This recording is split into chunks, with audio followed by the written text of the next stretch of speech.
This is my 2008 750i that I bought for cheap.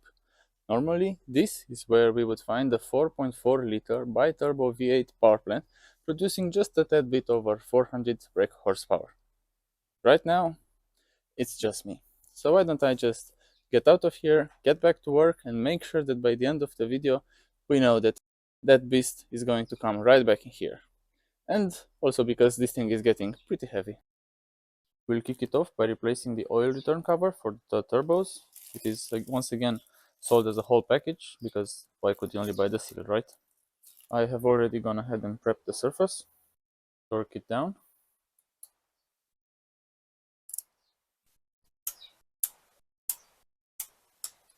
Since we are already here, we can also throw in the vacuum canister.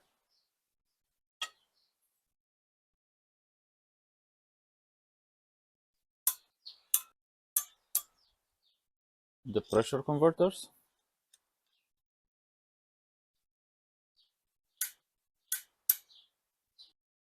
And now let's also connect the vacuum hoses. The two longer ones will remain unconnected for now because they are going to go to the turbines. And we only need to connect the pressure converter supplies. The one on the left goes on the left, and the one on the right will go, you've guessed it, not on the right but in the middle.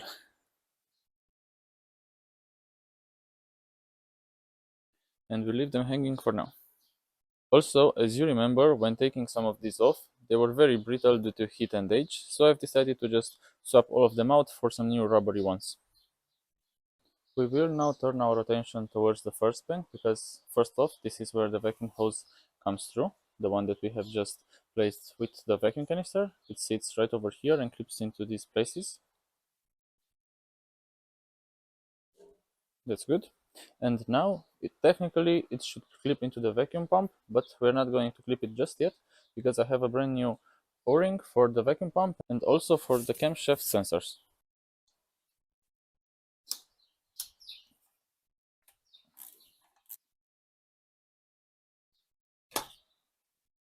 Here it is. Remove the old seal, which as you can see is so rubbery. Perhaps it was 15 years ago.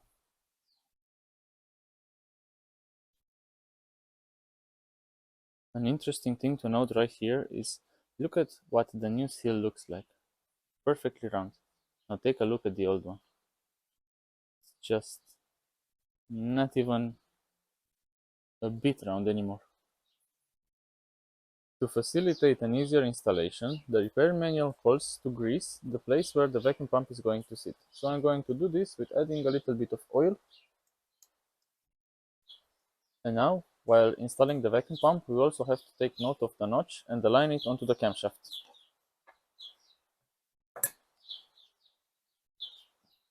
There it is.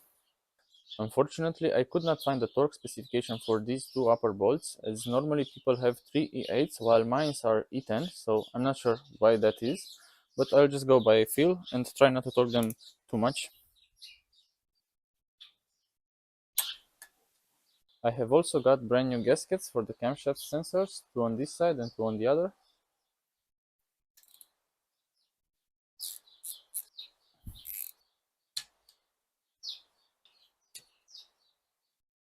Install the new gasket, tube it up, and now place them back.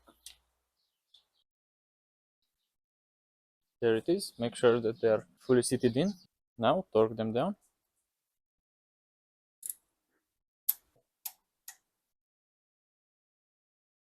I have also swapped out the two gaskets on the other side, and now we can go ahead and plug in this vacuum hose. Up next are the spark plugs, which as far as my gasoline engine's experience goes, they all look rather fine, nothing out of the ordinary, except for maybe this one, which I torn apart while moving from one place to another. The spark plugs we are going to be using are a set of OEM Bosch ones. Here is one that I have removed from the car, where you can see that it was a genuine BMW one, made by, guess who? Exactly, the same brand as ours.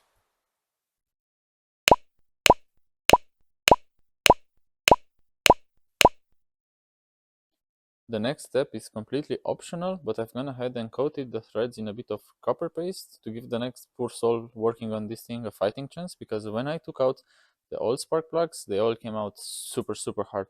To install these, you will need a super duper deep and super thin wall 14mm socket. Mine is also magnetic and wobbly, should you need it.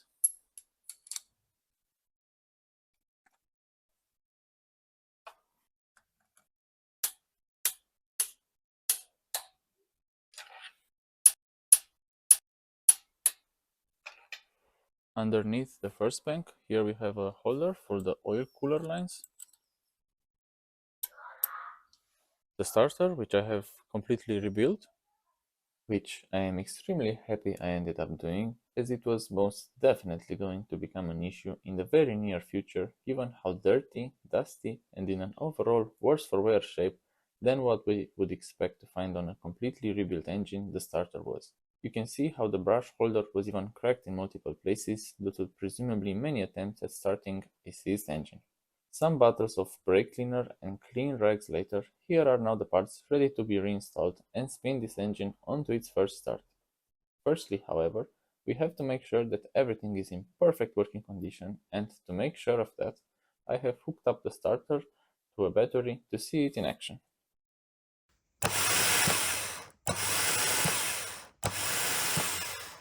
I'm only going to mock up the installation for now, because the bolts that hold it in are the ones that also hold the transmission attached to the engine block. So for now it's just going to sit in and attach to the engine stand, just like so. This seems like a pretty good time to also install the positive terminal for the starter.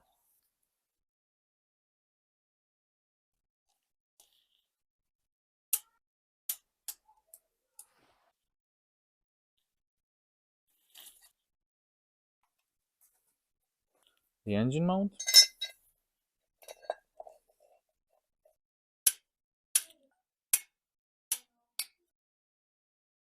plug the cable back in its place, just like so, and we'll leave it hanging for now. The intake manifold with brand new gaskets.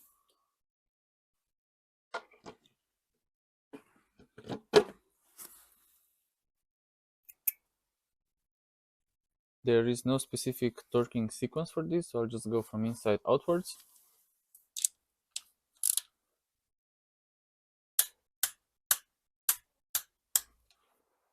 There is another T30 that sits right here in the front. Now we'll redo it all onto the other side.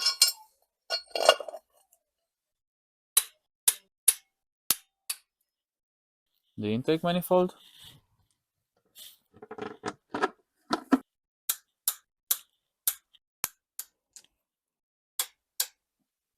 for the high pressure fuel pump installation, first we need to take out the plunger that I left in. Make sure that the cam is at the bottom, which in our case it is. Add in some oil. Place back the clean plunger, and we also must take note of the notch at the bottom. Just slides right in. Now place the high pressure fuel pump.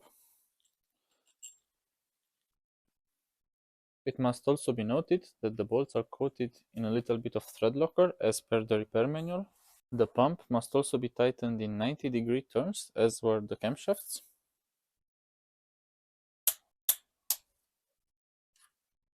Now I will also place back the ignition coils, which can only sit in a certain position because they have this notch that needs to sit right between these two notches.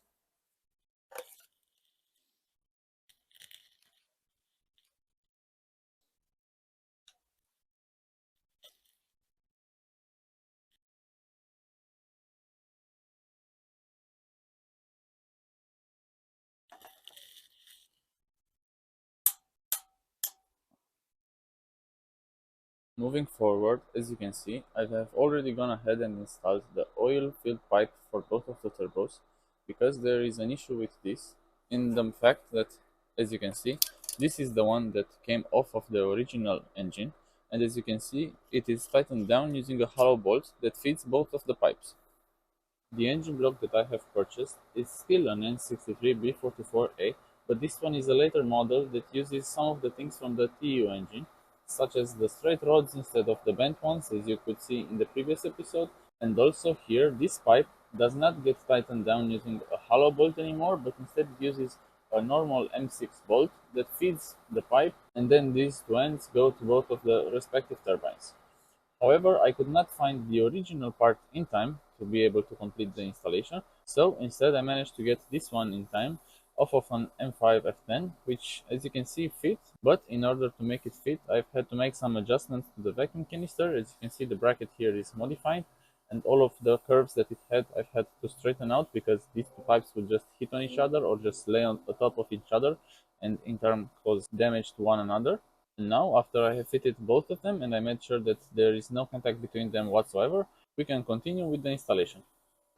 Up next on the order of business is this heat shield, which covers all of it up, and as you can see I've also had to make slight adjustments to the end of it because as these are coming off of an F10M5 which uses an X63, the routing is ever so slightly different, and so I've had to readjust it a little bit.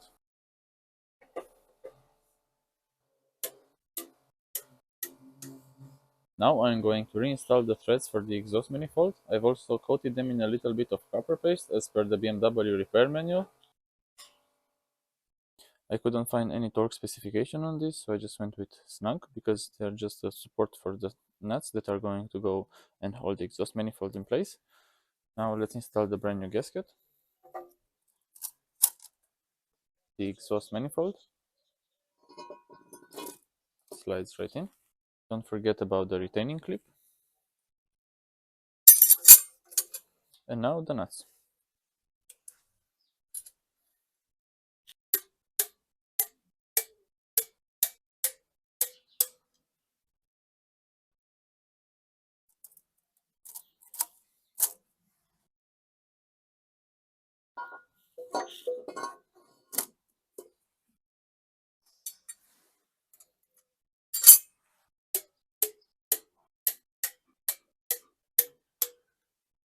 Up next is this exhaust shield, which I've also had to massage a little bit to make it fit better in place since we have had to swap out this oil pipe.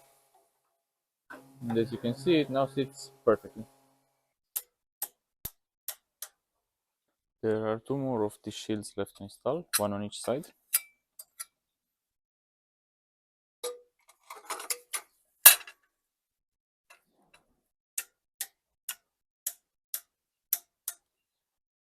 And now finally, the heart of what makes this engine truly unique, the turbos.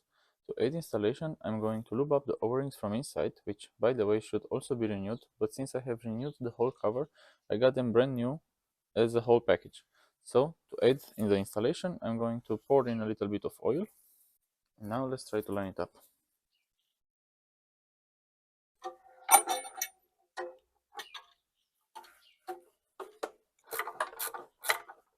The oil return pipe is in, and now we'll line it up onto the exhaust manifold. Now the second turbo, and as a quick side note, I've also changed these gaskets because it seems like the one from here was leaking, and since we're already replacing everything, why not just throw in some new gaskets in here as well. Pushing the oil return line. The trick I'm using here is I'm tightening down the oil return lines first, because if I were to place the turbine in its correct position on the exhaust manifold, then it would be harder for me to place the oil return line. Let's set it all the way in, and now let's set it onto the exhaust manifold, just like so. The V-band. First, get it on the compressor. Alright. Now place it back onto the exhaust manifold. And that already seems to be pretty good. So let's tighten them down. Before we forget, let's tighten down the oil drain lines. Now the coolant lines for the turbos. I have brand new copper washers for the banjo bolts.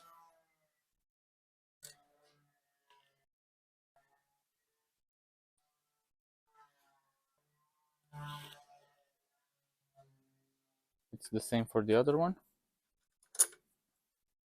My torque wrench is most definitely not going to get in here, so I'm just going to tighten them with the spanner.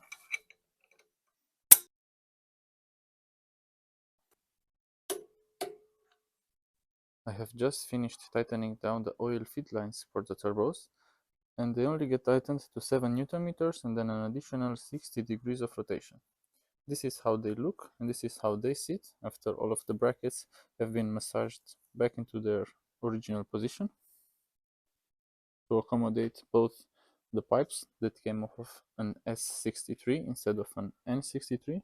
And this is where I've had to fabricate a new extension for the bracket because it was a bit shorter and it was going into the wrong direction. It was going to this place. And now, as you can see, everything is tightened down and it is as steady and sturdy as it should be. I still have to tighten down these two brackets for the coolant lines of the turbos. Now, this is the perfect time to install this coolant crossover line, and to aid the installation, I'm going to spray a little bit of silicone spray over the nipples.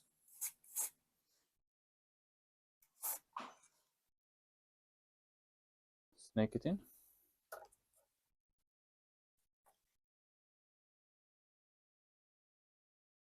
Make sure it's seated all the way in before tightening. The vacuum hoses from the pressure converters to the turbo actuators are pretty easy to route and to remember which one goes where, because the one from the left pressure converter goes to the left turbine and the one from the right pressure converter goes to the right turbine.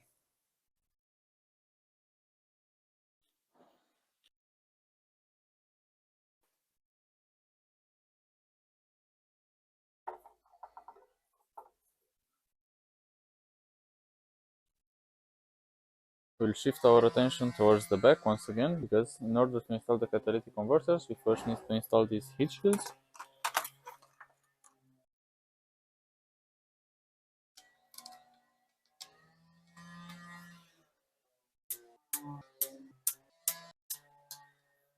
I have already placed the clamps. Now the left cat slides right in.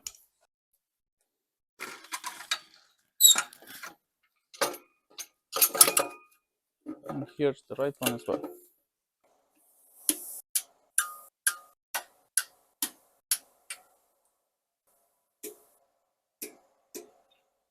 Up next are these PCV hoses, which I have bought brand new straight from BMW, because the aftermarket ones can cause all sorts of vacuum issues and I do not want to mess with these any more than I have to. Also, these are one of the main culprits as to why the N63s burn oil and also why there is blue smoke coming out of the exhaust. Another great thing to do while you're in there is to also change out these oil separators which sit inside of the valve cover, because they are also part of the same PCV system that likes to burn oil, but mine have a production date of 2022, and since the car has been sitting for the past year, I am pretty sure that they only have about 1 or 2 years maximum of being used, so there is no point in throwing money onto something that has already been changed. I've lubed up the O-rings.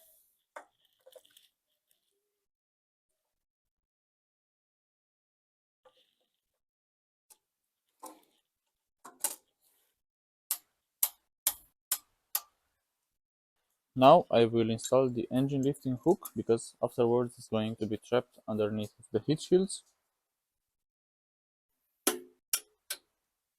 Now the heat shields. This one clips into place at the bottom, and then there's a bunch of these tiny E-Torx bolts that hold them.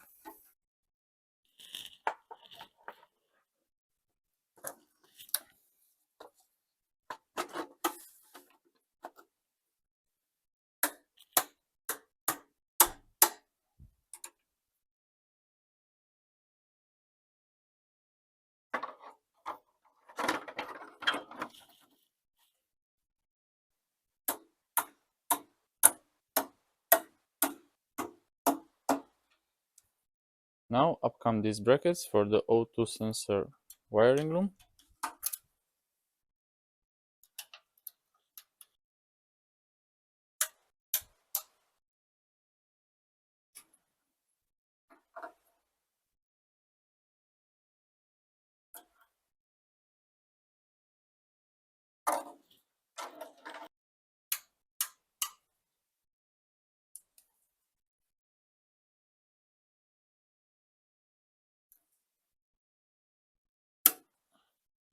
the O2 sensors, and don't forget about their cap.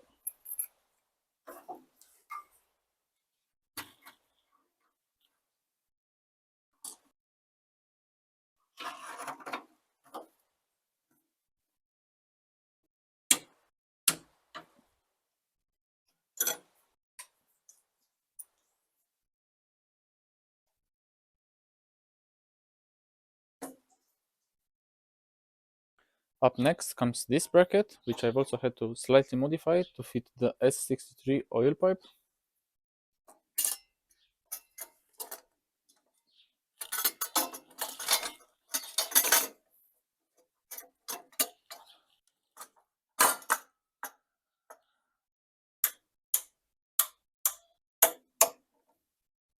Now, up next comes a topic I've been postponing for as long as I could, because I thought that this would be one of the harder jobs that I would have to do, but it turns out it was not as difficult as I expected it to be. These are the fuel injectors, and if you know anything about the N series engines, you know that these were so bad in the beginning that they've had to put out a couple of revisions until they reached the last one of Index 12, which we also have here. All 8 of these injectors luckily are Index 12 ones, because as you might expect, the later ones are the most expensive ones, but also the most reliable. The way these seal the gases from inside of the combustion chamber is through this little O-ring at the bottom, which is actually a Teflon ring. This is a serviceable item, and we are going to remove it by cutting it straight with a box cutter. There it goes. Here it is now out. Here is the new one, and it is exactly the same diameter as the injector tip.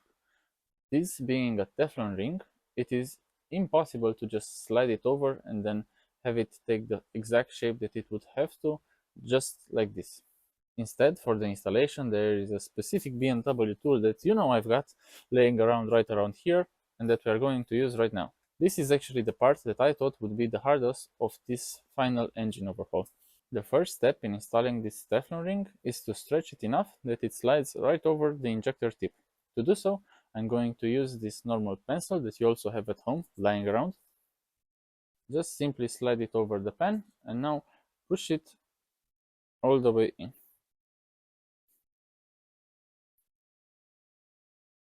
The most important thing about the pen that I'm using is that it has a conical tip that allows the Teflon ring to stretch, but not that harsh that it breaks. Now I'm going to leave it like this for a couple of seconds until it stretches enough and it maintains its shape even after I remove it off of the pen. Now we simply remove it off, and then you should be able to just slide it over the tip, just like so. Well, that was the first part and the easiest of all. Now, as you can see, it maintains its stretched shape, and we would need it to actually be compressed. To do so, I have come up with a solution which looks like this, which is a normal hose that I had lying around, which has the internal diameter just a slight bit smaller than the tip of the injector, which is 8 millimeters, and the internal diameter, I believe, is around 6.5 millimeters.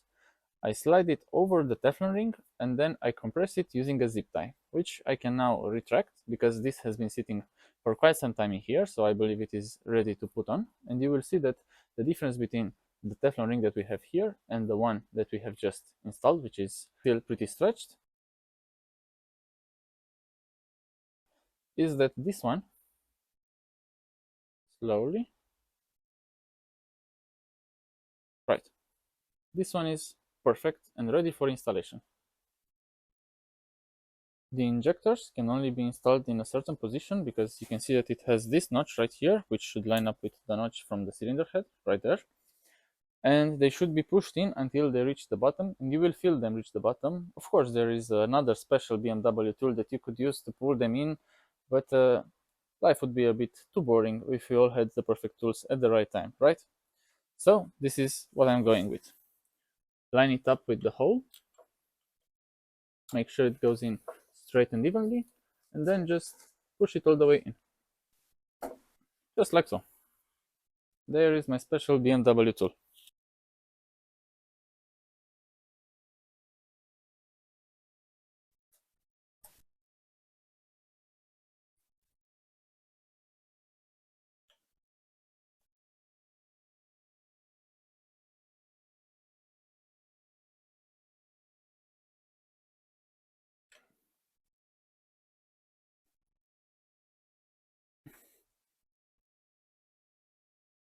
To hold the injectors down, there are these types of brackets, which as you can see are curved, and the curvature goes towards the bottom, like so.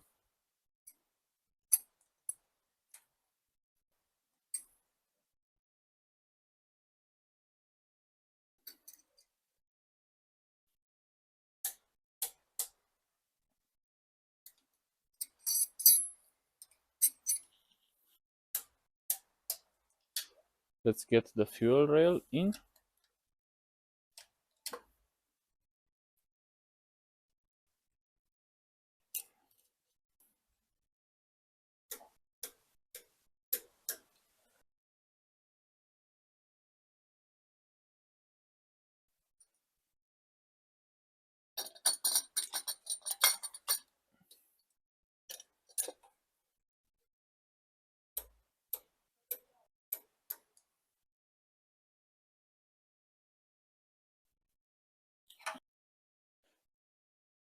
The PCV hoses, snake them around.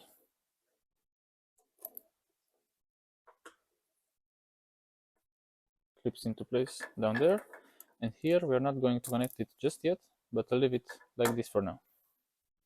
And here is the other sides. There it is. And here is how it sits at the top. But I'm not going to connect it just yet as well. Now comes the refurbished alternator, which, as was the case for the starter, I am also glad I ended up going through it, because not only were the bearings extremely noisy, which would later on be way harder to pinpoint and to replace, but I also got a chance to thoroughly clean it inside and out and make sure that it is also in its best working condition. And a much cleaner bracket.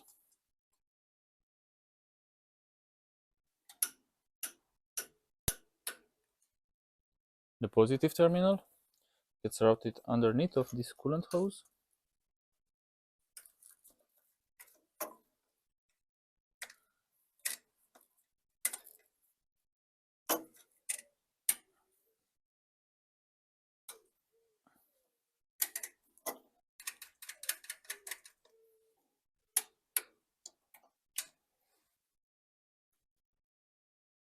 Let's also now route this vacuum hose. Here is now what the alternator sounds like with its new bearings. Completely silent. The wiring harness for the coils and the injectors.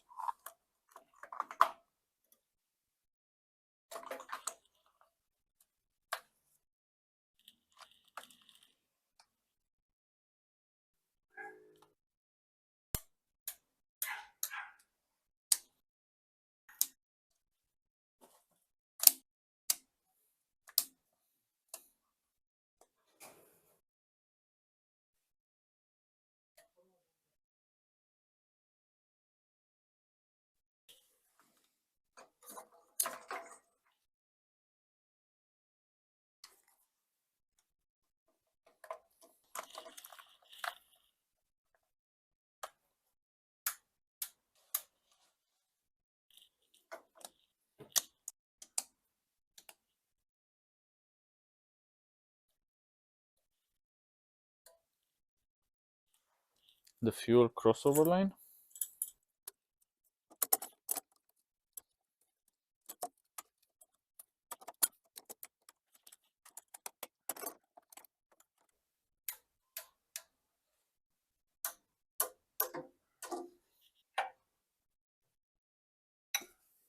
This fuel intake hose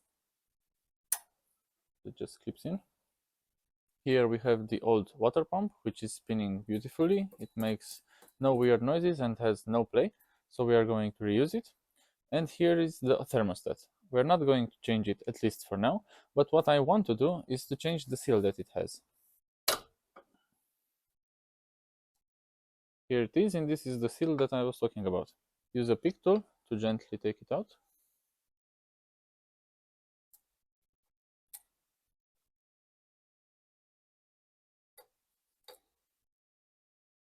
Here it is. I have given both the thermostat and the gasket sitting surface a good clean, and here is the new gasket that we're going to install. Make sure it is fully seated in. Here it is, and it is now ready to go in, and as you can see, it can only fit in a certain way.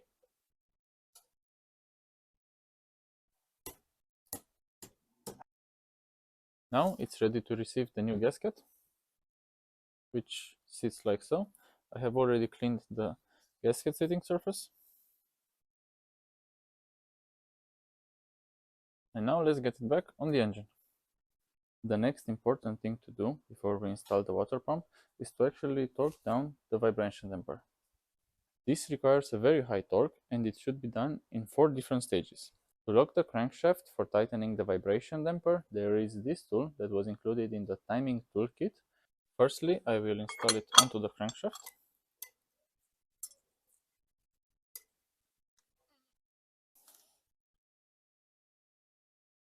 Now screw in the bolt for the belt tensioner. Before installing the bolt, I have coated it in a little bit of engine oil. Now for the 60 degrees, I have made some marks on the socket, on the tool, and on the bolt to be able to tell, even without looking at the bolt, how far I still need to go.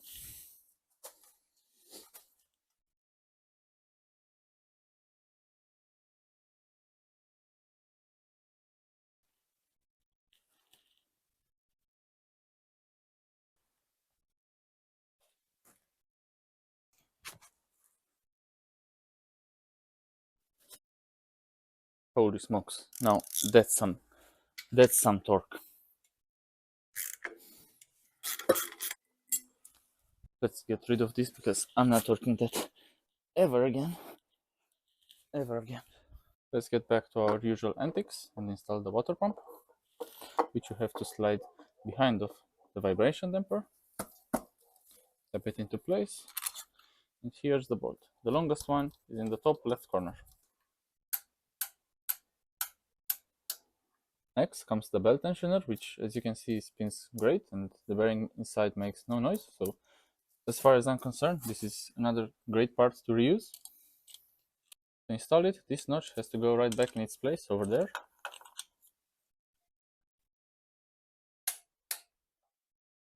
Here is the head crossover coolant hose that sits right over here, and normally this is secured using one of those non-reusable hose clamps, but for this application I'm just going to use a regular one because it does not make that much of a difference and it is not in such an important place.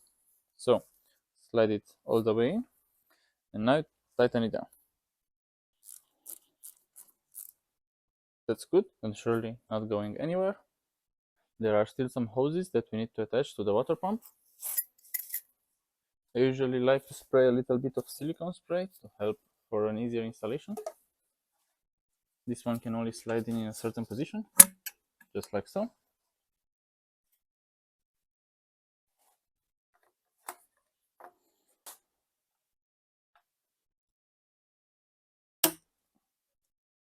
And since we are already dealing with coolant hoses, let's now finish up with the turbo cooling hoses. This one sits right over here, just like so. Here is where the auxiliary water pump of the turbine sits, just like so.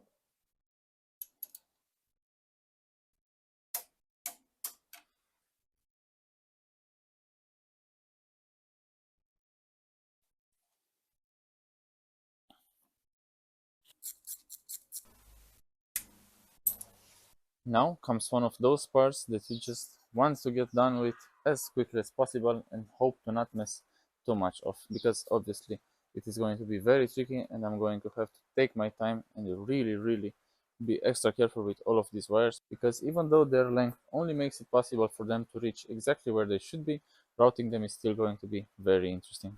Also, one thing to note is that I have once again disconnected these two coolant hoses because it would make passing the whole wiring loom underneath them way more difficult than it should be. So I've just disconnected them for now once again, and I'll reattach them once everything is back on. So now, without further ado, here is the madness.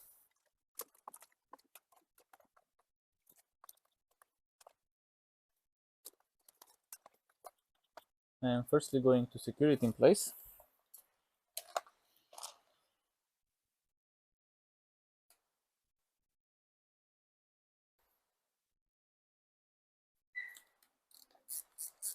Now let's tackle the mess on the other side and also secure it in here.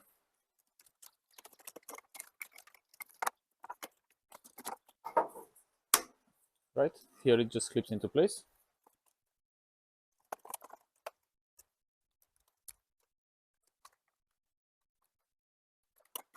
I will now also secure it in place on the other side.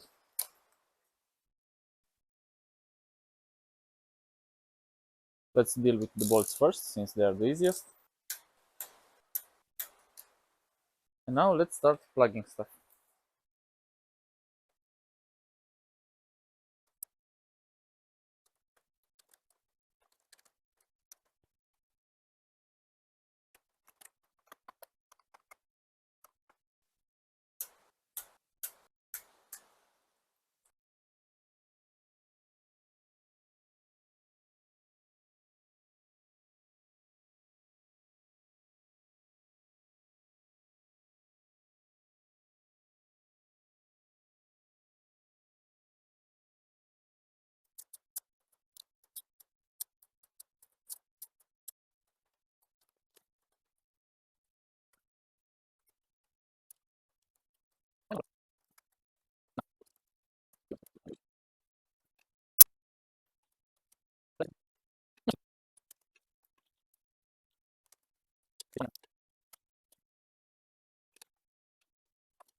Alright, let's say that at least for now I've managed to get the wiring loom in a decent enough spot that I can say that I am pleased with it, although I still believe I'm going to have to play around with it a little bit more and tuck some wires a little bit better.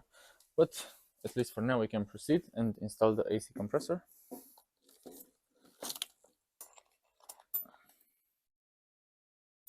Here in the back there is a plug that we need to connect, and we also need to take note of how to correctly route it, because otherwise it would not reach. It needs to go underneath this AC line and then it perfectly reaches where it should. Now torque it down. Now the crankshaft pulley, it has to be installed with the arrow facing towards the AC compressor, because when we install it we're going to also slide it towards it, wrap the belt around it and also the AC compressor, and then pull it back up to tension the belt and also tighten the bolts. Now comes the belt, which as you can see still looks great and has no cracks. To install the belt, we'll slide it onto the pulley first and then onto the compressor.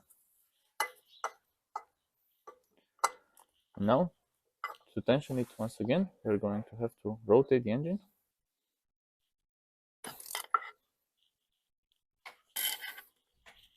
Just like so.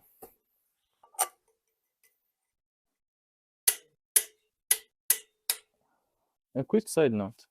This is me from the future, and I forgot to install this circuit. So when you're installing the vibration damper pulley for the AC compressor and for the other belt, you also have to install this circuit that holds it in place, not just the bolts, as I did.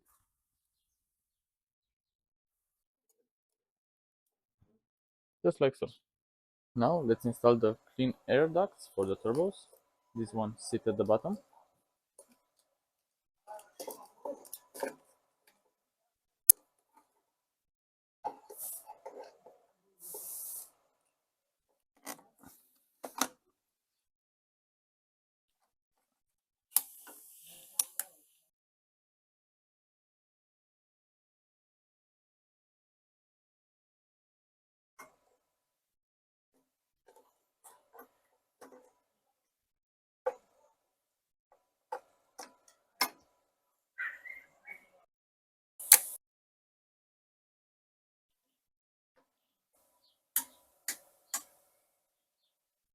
At this point, let's hope we have not forgotten too many plugs, because we are going to install the intercoolers and most of them are going to be covered, so fingers crossed everything is fine.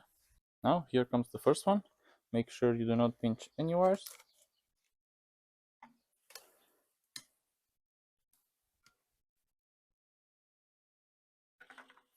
That's perfect.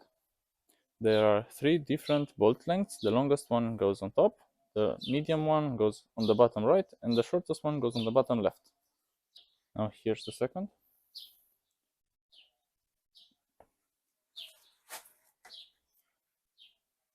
Perfect.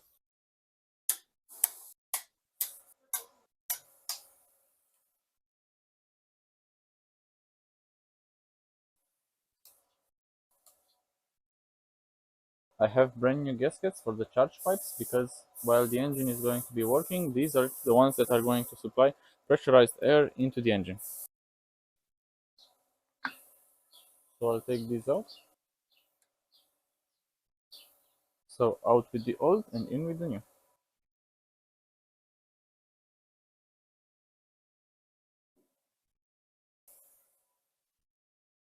Now the clamps for the charge pipes.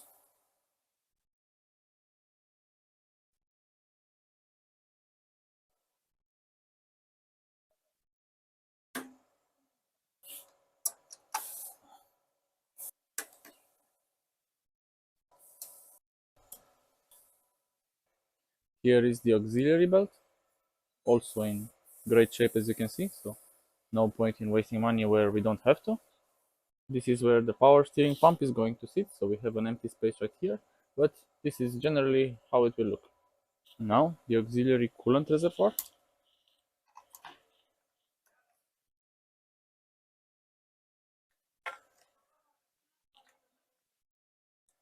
Which sits like so.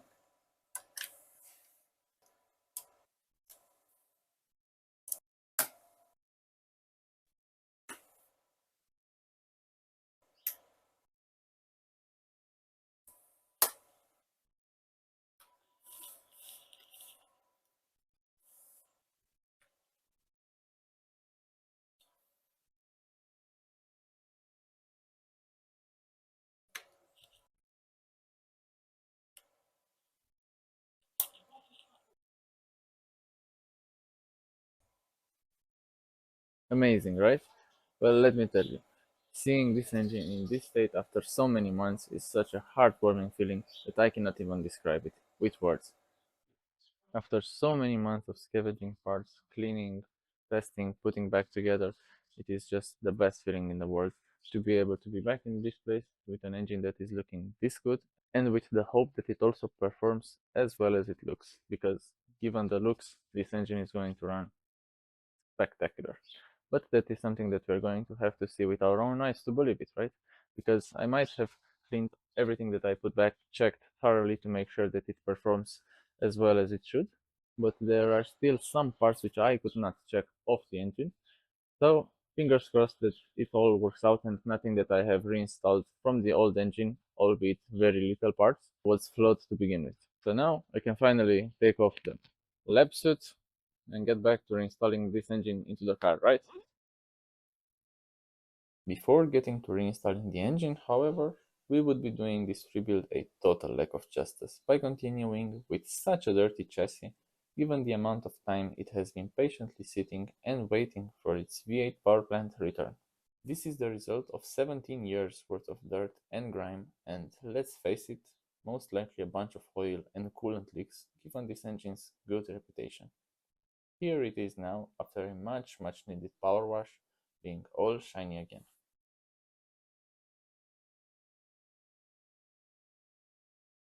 The last thing to do before dropping the engine in is to reinstall the flywheel.